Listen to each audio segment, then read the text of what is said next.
Welcome to the Geostrategic podcast. Hello, everyone. I want to start by saluting all of you and thanking you so much for watching or listening to the deep dive today. What if a single U.S. warship moving across the globe quietly shifts the balance of power? Right. The USS Tripoli has just been redeployed from Asia to the Middle East, and analysts are asking a dangerous question. Did the U.S. just create an opening for China? Yeah, that is the big question. Is this a routine move or the kind of signal rivals wait for? Because in modern geopolitics, perception can be just as powerful as firepower, and even small gaps can trigger big consequences. Exactly. Before we break this down, hit like, subscribe, and share if you follow global power shifts. And I want your take on this. Is this a smart strategic move or a risky gamble? Drop your opinion in the comments. I'll be reading and responding. Let's get into it. Let's do it. So our mission for this deep dive is really to examine the latest updates on the USS Tripoli's movement, right? We want to unpack what this redeployment actually reveals about that, incredibly delicate balance between military responsiveness and the long-term deterrence. Yeah, and the latest info gives us a really fascinating look at how great power competition works in reality. I mean, it's rarely about massive, immediate clashes. Right, it's more subtle than that. Exactly. The real game is about managing concurrent strategic pressures, like across multiple global regions at the exact same time. You have to calculate how shifting just one asset changes the diplomatic math for your adversaries. Okay, let's unpack this, because before we get into the psychology, we kind of need to establish the physical reality of what just left the Indo-Pacific. For sure. The hardware matters. It really does. And based on the latest updates, the Tripoli is not just your average cargo ship. It's an America-class amphibious assault ship, which basically makes it a hybrid between a traditional amphibious carrier and a light aircraft carrier. Yeah, exactly. If you're picturing like a standard vessel just hauling troops around, erase that image. It's optimized for a very specific kind of warfare. Right, because it deploys F-35B stealth fighters, those tiltrotor aircraft, and a full Marine expeditionary unit. Yeah, and the engineering of the America class is key here. Older ships had these massive internal flooded space-as-well decks for hovercrafts. But the Tripoli is what they call a flight zero ship. Meaning no well deck at all. Right, exactly. Naval architects completely removed it. They use all that extra room to massively increase storage for jet fuel, aircraft parts, advanced weapons.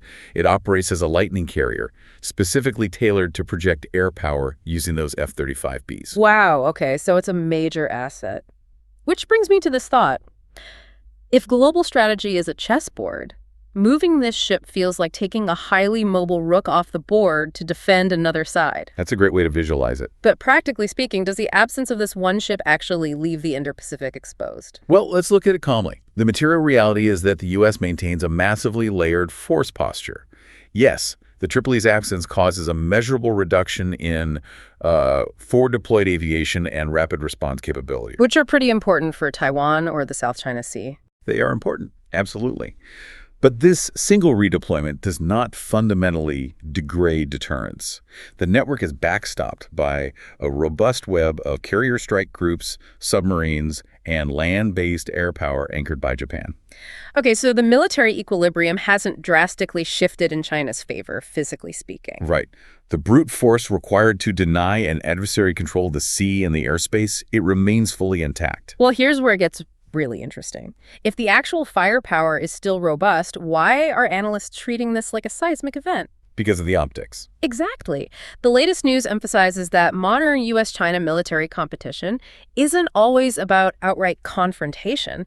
It's this constant game of signaling, right? It's about perception and incremental advantage. What's fascinating here is that this exact same logistical move generates two completely opposing interpretations. It just depends on who is doing the analyzing. Okay, break that down for us. What's the first interpretation? We can call the first one the overstretch perspective. This is likely how military planners in Beijing might read the situation. They know that high-end assets, like America-class ships, are inherently finite. You can only build and cruise so many of them. Exactly. So China might interpret this rapid reallocation to the Middle East as proof of a structural reality that the U.S. simply cannot sustain peak presence everywhere at once. So they see it as proof that Washington is stretched too thin. Right. And that perception might encourage China to push boundaries in the gray zone. We're not talking about launching missiles. We're talking about increasing air and maritime activity around Taiwan or deploying maritime militia to swarm contested reefs in the South China Sea. Squeezing the region slowly enough that it doesn't trigger a full-blown war. Exactly. And without the Tripoli there, which is an incredibly flexible, proportionate response tool, Beijing might feel the threshold for U.S. intervention is temporarily higher. They might think they have a window to change facts on the ground. Yeah, exactly. But, wait, I have to push back on this on behalf of the listeners. Couldn't you argue the exact opposite? How so? Well, doesn't moving a massive ship like this quickly actually prove how adaptable the military is? I mean, pulling a 45,000-ton warship across the globe in days doesn't sound like weakness. That is a very valid pushback, and that forms the foundation of the second interpretation, strategic flexibility. Right, because it's an incredible logistical flex. It really is. This redeployment proves that U.S. power is expeditionary. It's not geographically fixed. It signals to rivals that Washington can respond to Middle Eastern crises without fully abandoning its commitments in Asia. It proves they aren't just bolted to the floor in the Pacific. Exactly. It shows they trust the layered network, the submarines, the land-based allied forces to hold the line while the mobile assets actually move. So it's basically a live demonstration of logistical dominance. Yeah, a capability very few nations actually possess. Okay, so bringing it home for the listener. If we connect this to the bigger picture, what does all this mean for someone tracking global power shifts? If we connect this to the bigger picture, for U.S. allies like Japan or the Philippines, this is a massive test of credibility. They're watching to see if they still safe. Right. Will they view this as a resilient global posture or the early warning signs of strategic dilution? And for China, the question is whether this temporary gap reveals long-term structural constraints they can exploit. Which perfectly illustrates a central tension in contemporary geopolitics, honestly.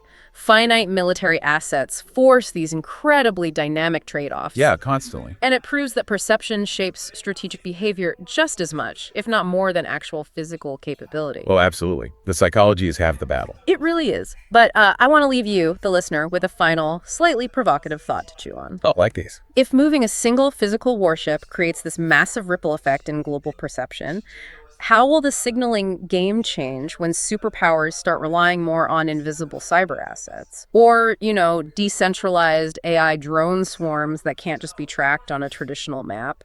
That is a terrifying and fascinating question. Right. If you can't physically see the asset move, how do you even know the balance of power just shifted? Something to think about. Anyway, thank you all so much for listening and watching today. We highly encourage you to check out our other deep dives for more insights into the global shifts shaping our world. Stay curious, and we will catch you next time. Thanks for tuning in. If you found this discussion valuable, please like, share, and subscribe to the Geostrategic podcast for more in-depth analysis on topics that shape our world. Stay informed, stay ahead, and stay tuned for the next episode. See you in the next one.